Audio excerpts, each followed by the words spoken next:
Salut à tous, bienvenue sur MG Not to Spirit. Dans ce petit tuto, on va s'occuper de changer en fait le réservoir, mais pas que, puisque j'ai acquis maintenant il y a plusieurs mois un kit complet de chez ProAlloy avec une nouvelle embouchure en fait de réservoir, un nouveau bouchon de réservoir, hein, enfin type aviation apparemment, ça a l'air sympa. Des durées de silicone et un réservoir de 48 litres de chez ProAlloy. Voilà. Alors, pour cette opération, première chose à faire, il faut monter la voiture, évidemment, virer fond plat diffuseur. Ça, je pense que vous commencez à savoir faire sur ces autos. La deuxième chose à virer, c'est tout simplement le passage de roue ici, qui nous donnera certainement accès, en tout cas je l'espère, aux durites qui sont derrière, parce que sinon ça m'obligerait à enlever le clam. Il faut virer le bouchon évidemment. Et la dernière chose qu'il va falloir virer, eh bien, c'est le siège passager. Enfin, en tout cas, chez moi, c'est le siège passager. Parce que tout simplement, l'accès à la pompe à essence est situé derrière ce siège. Voilà. Je pense que vous le savez déjà. Donc ça, je vais commencer le tuto. On va déjà virer le siège. Bon, ce sont des clés Allen à virer. Pour ceux qui ne l'ont jamais fait, je vais essayer de détailler un peu cette étape. Et puis après, je vous montrerai comment on fait pour la suite. C'est parti. Alors la première chose à faire pour virer le fauteuil, c'est de...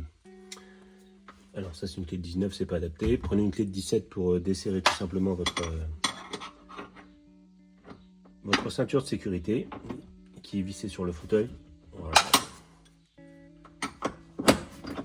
C'est pas super accessible, mais ça se fait assez facilement.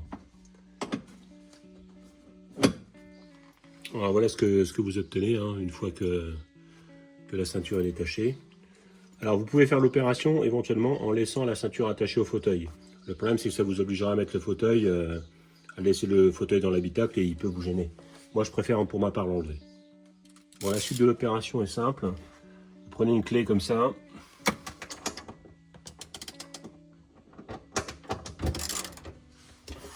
Voilà, donc assez longue et qui va vous donner accès en fait aux vis.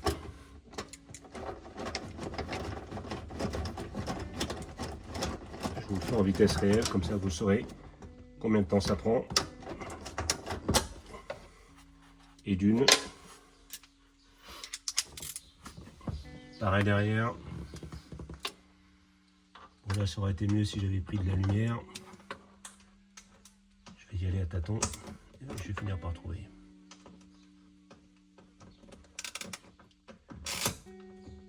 Voilà.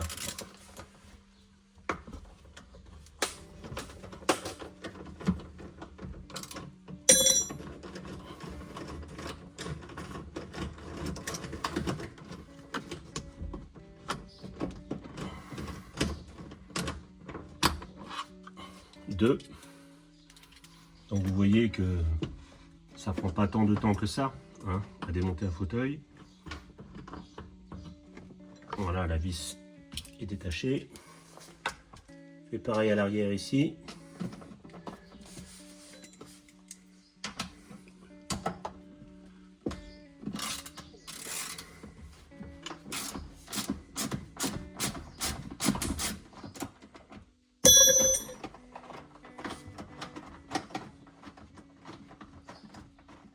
Donc pour cette dernière vis, la plus chiante hein, ici sur le côté gauche du fauteuil, vous la démontez avec ce type de clé, une clé assez plate, assez courte on va dire.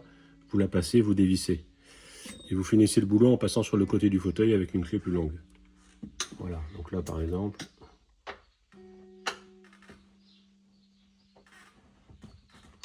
Voilà. Là ça vient tout seul. Voilà, je finis de dévisser cette vis et je sors le fauteuil. Bon, le siège est viré.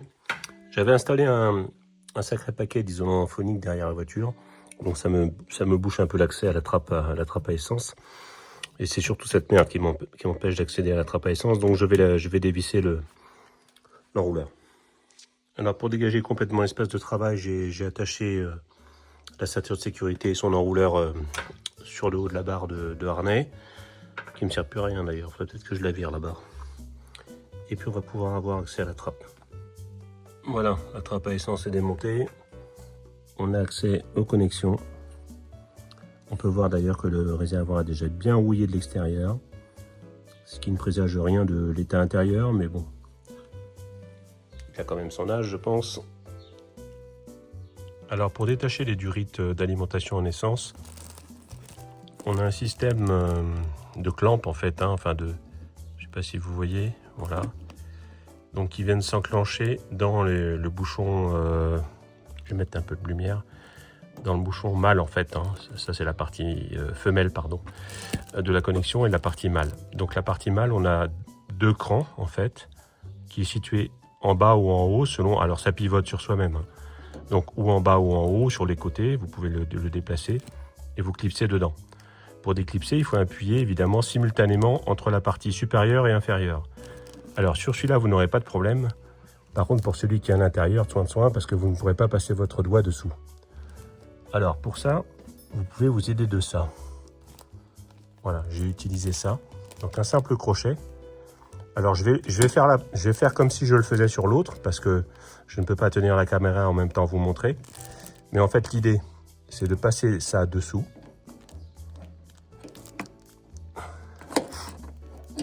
Voilà. Alors je ne vois pas ce que je fais, donc voilà. C'est de passer ça dessous, de tirer dessus et en même temps d'appuyer sur celui du haut. Ce qui fait que ça va vous permettre de sortir sans forcer la connectique. Donc vous faites exactement cette manip, mais sur l'autre, un peu en aveugle. Voilà. Voilà, là elle est située au bon endroit, vous voyez, ça retient.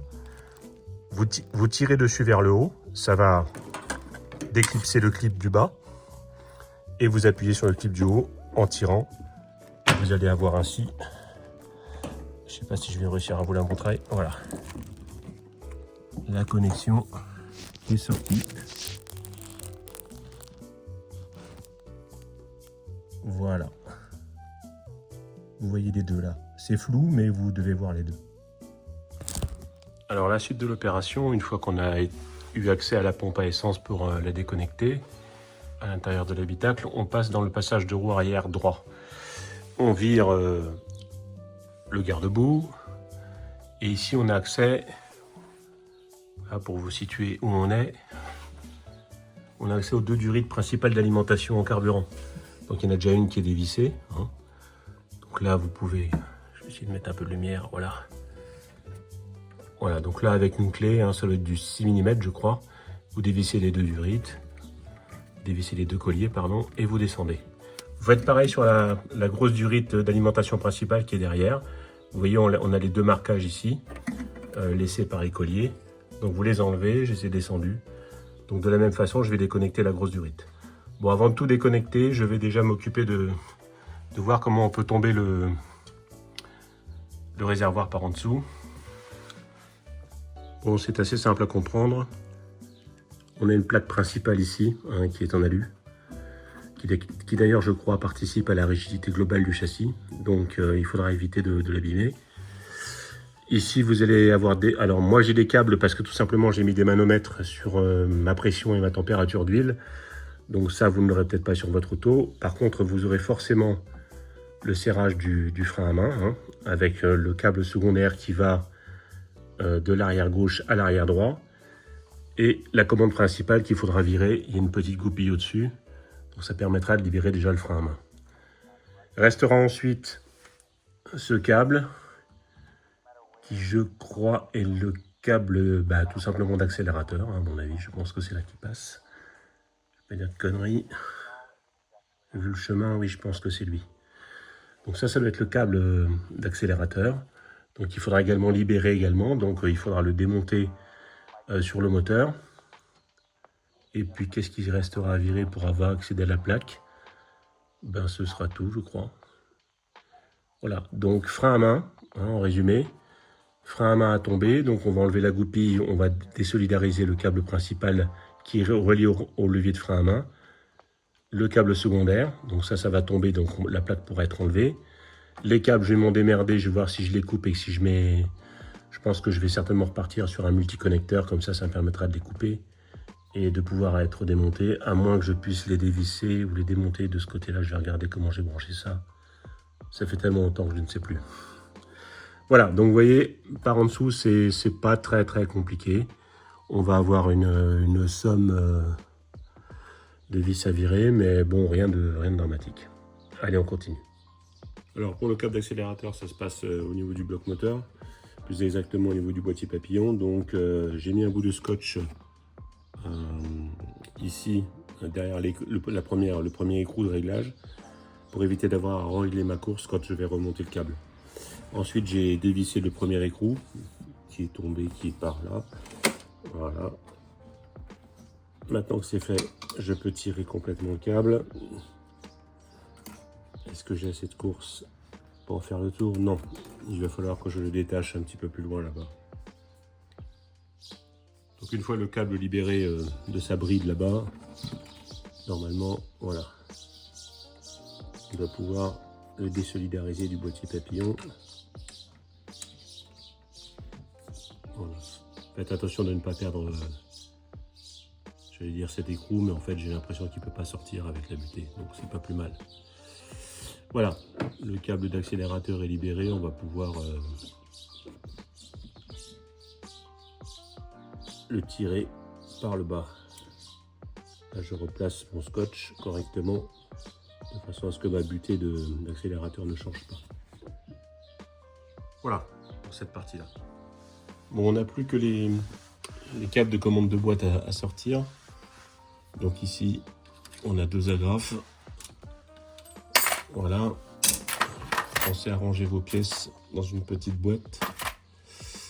Ici, j'ai identifié j'ai mis un petit bout de Chatterton rouge ici et ici, pour savoir où ça va en fait. Parce qu'on a 2 câbles, il ne s'agirait pas de les confondre en fait. Alors, est-ce que j'arrive à sortir ça? Ou est-ce qu'il faut que je le démonte? Suspense. Ah, voilà. Bon, faut faire pivoter un petit peu, mais apparemment ça vient. Voilà. Il faut faire pareil avec l'autre, du coup. Bon, voilà. On a terminé. Normalement, rien ne peut s'opposer au démontage de cette plaque maintenant. On a sorti donc les 2 commandes de boîte, on a sorti le câble d'accélérateur.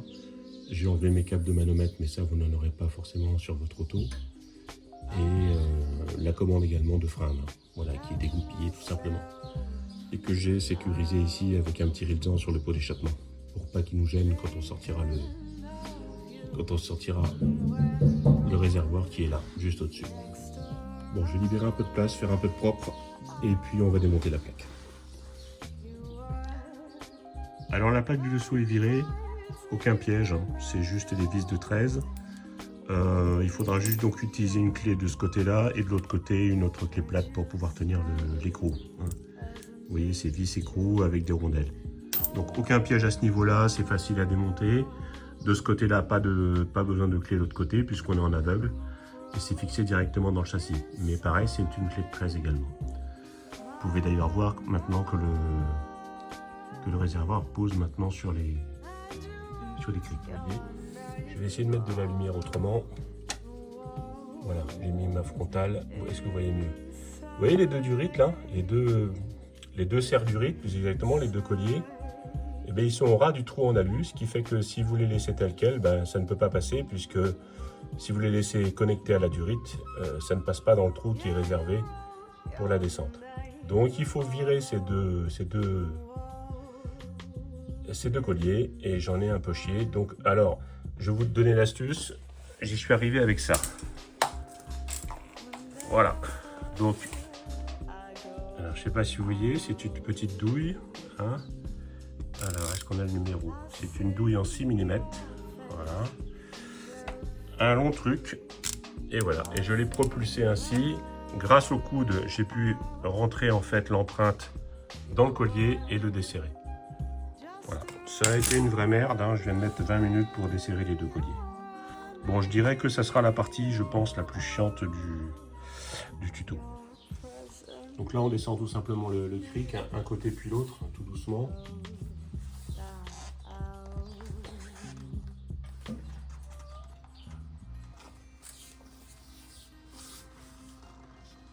pas trop vite, ça sert à rien. On accompagne les durites. Elles vont avoir tendance à retenir le réservoir, donc je les ai pas enlevées complètement. Je vais les descendre avec.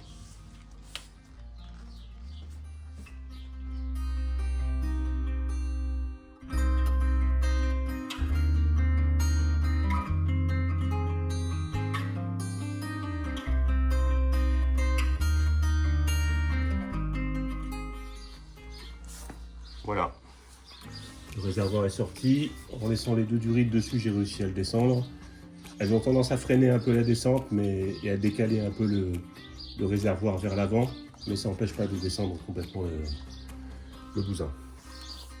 Bon, le réservoir est extrait, je l'ai présenté à côté du Pro Alloy. On voit ce qui caractérise un peu les deux réservoirs. Hein. On a la même coupe pour respecter en fait la pente qu'on a dans le dos quand on est assis dans la Lotus. Et puis l'embouchure en fait des durites est au même endroit. On en profite pour vérifier que les fixations sont au bon endroit. C'est pas quand on aura tout présenté et tout remonté dans la voiture qu'il faudra s'en soucier. Pareil ici. On a bien une connexion là comme ici, donc il n'y aura normalement pas de problème quand on remontera l'ensemble dans la voiture.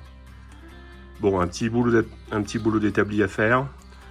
Transvaser en fait cette pompe à essence en vérifiant que le joint n'est pas trop pourri et le remonter sur le nouveau réservoir. Allez, c'est parti. Alors avant de représenter le nouveau réservoir, dans son logement, j'ai réisolé un petit peu, bon j'ai nettoyé un peu le dessus de la pompe, vérifié que les clips de fixation étaient en bon état, c'est le cas. J'ai réisolé la partie électrique avec une nouvelle gaine de feutre. Ensuite, j'ai essayé de refixer au moins un des deux colliers sur chaque durite en bas, en espérant que ça ne va pas gêner le passage. Donc là, c'est un peu le suspense. On va découvrir ça ensemble. Donc voilà, je vais essayer de le remonter comme ça avec les durites. On va voir ce que ça va donner. Il va falloir certainement que je l'incline pour le faire passer et faire passer d'abord les manchons de durites. Je pense que je vais mettre un scotch dessus pour éviter que des saloperies rentrent dedans. Et puis voilà, on va essayer comme ça, on va voir ensemble. Alors pour remonter le nouveau réservoir, j'avais prévu simplement de fixer la grosse et la petite durite, mais bon, compte tenu du coude, c'est quasiment impossible. Donc j'ai laissé la petite durite qui est plus souple, connectée sur le réservoir, et j'ai pu le monter comme ça. Bon, par contre, une petite surprise, et pas une bonne surprise évidemment. Alors, je vais me rapprocher.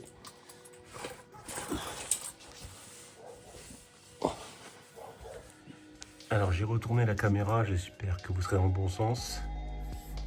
Si je monte la fixation, je ne sais pas si vous voyez ce qui se passe. Si je monte le nouveau réservoir à la hauteur de la fixation, c'est-à-dire vous voyez le pas de vis derrière qui est dans l'insert fileté du châssis, et bien tout simplement, le nouveau réservoir va venir en contact avec juste la durite de frein. C'est pas grave si je sectionne une durite de frein, hein, ça devrait marcher nickel. Bravo Pro Alloy. J'ai donc sorti l'engin de la mort qui tue. J'ai coupé très légèrement le support qui était là. Donc pas de panique, hein, c'est pas ça qui va faire tomber votre réservoir, hein, il tient par deux vis. Donc aucune influence sur la rigidité de l'ensemble. Toujours est-il qu'il y avait donc plus de à peu près, je sais pas si vous voyez la hauteur de coupe, 1,5 cm à peu près. Voilà. Donc vous enlevez ce bout là de façon à pouvoir éviter de cisailler votre durite de frein. Bon voilà, le nouveau réservoir est fixé. On va mettre un peu de lumière pour vous montrer. Donc on voit bien que la patte ici ne menace plus en fait la durite de frein. Elle est suffisamment éloignée pour éviter de la cisailler. Je vais profiter que tout soit tombé pour faire un grand nettoyage, pour changer les inserts de fixation du fond plat. Et puis après je reviendrai vers vous. Alors le réservoir a été remonté, j'ai remis la plaque et je vais remonter toutes les commandes. À ce stade, un seul conseil, quand vous remontez à l'inverse de ce que vous avez démonté, n'oubliez pas que le frein à main vient en dessous de tout le reste, c'est-à-dire en dessous de la commande d'accélérateur, en dessous des commandes de boîte hein, que j'ai reconnectées tout à l'heure. Voilà, c'est le seul truc auquel il faut faire attention parce que si vous le remettez au-dessus, vous n'aurez pas un libre mouvement du câble de frein à main, ça va générer des problèmes. Voilà le seul conseil pour le remontage, c'est ça. Avant de remettre la plaque à lui ici par-dessus en fait le nouveau réservoir que vous voyez, changez également les inserts, hein, les inserts filetés en, je crois que ça doit être du 5 mm, qui retiennent en fait le fond plat. Vous savez, il y en a 3 à ce niveau-là. Voilà. Profitez de faire tout ça pour les changer, parce que cette plaque-là, vous n'allez pas la démonter tous les jours. Vous voyez tout le bordel qu'il faut faire tomber pour y avoir accès. On va aller voir un petit peu plus haut maintenant. Alors vous vous en rappelez peut-être, mais je n'ai pas acheté que le réservoir, j'ai acheté également la conduite alu type aviation qui est livrée avec ces 2 durites silicone. Alors ici, en bas, au niveau des fixations, voilà, j'ai essayé de mettre les colliers à des endroits où on peut serrer plus facilement. Faites attention à ça quand vous remontez également, même si vous n'allez pas redémonter le réservoir tout de suite, mais bon, on ne sait jamais. Voilà, ça c'est pas mal, c'est assez joli. Et puis ça, bon, bah, la rouille c'est fini quoi. Hein. Je vais vous montrer l'ancienne conduite, vous allez voir, c'est pas terrible. Voilà l'ancienne conduite. Donc on peut voir que c'est pas mal rouillé. Bon, la voiture est de 99, ça veut dire qu'elle a tout simplement, elle va avoir 27 ans cette année, donc le miracle n'a pas lieu. Hein. C'est de l'acier qui est d'assez mauvaise qualité, donc forcément il y a de la corrosion. Alors rappelez-vous, une fois en haut, il nous restait à fixer, donc à refixer la commande d'accélérateur. Hein. Donc on la repasse d'abord ici et ensuite on la refixe là. Tiens, d'ailleurs j'ai encore une petite chose à serrer ici. Bon, le tuto touche à sa fin. Je suis en train de finir de monter l'embouchure du réservoir. Bon, vous avez vu, il n'y a rien de spécialement compliqué, il faut juste être un petit peu soigneux, avoir de quoi lever la voiture sur 4 points, parce que si vous vous contentez de la lever, vous risquez de ne pas avoir suffisamment d'espace pour sortir le réservoir ou rentrer le plus haut, hein, puisque vous avez vu sur les images que le nouveau réservoir est quand même plus haut. Qu'est-ce qu'il y a d'autre comme précaution à prendre? Ben, non, rien, je vois rien d'autre. J'ai certainement oublié plein de choses comme d'habitude, mais ça fera l'objet d'autres tutos. Voilà, je vous donne rendez-vous à bientôt et puis bonne route en Lotus ou en autre voiture. Allez, chat.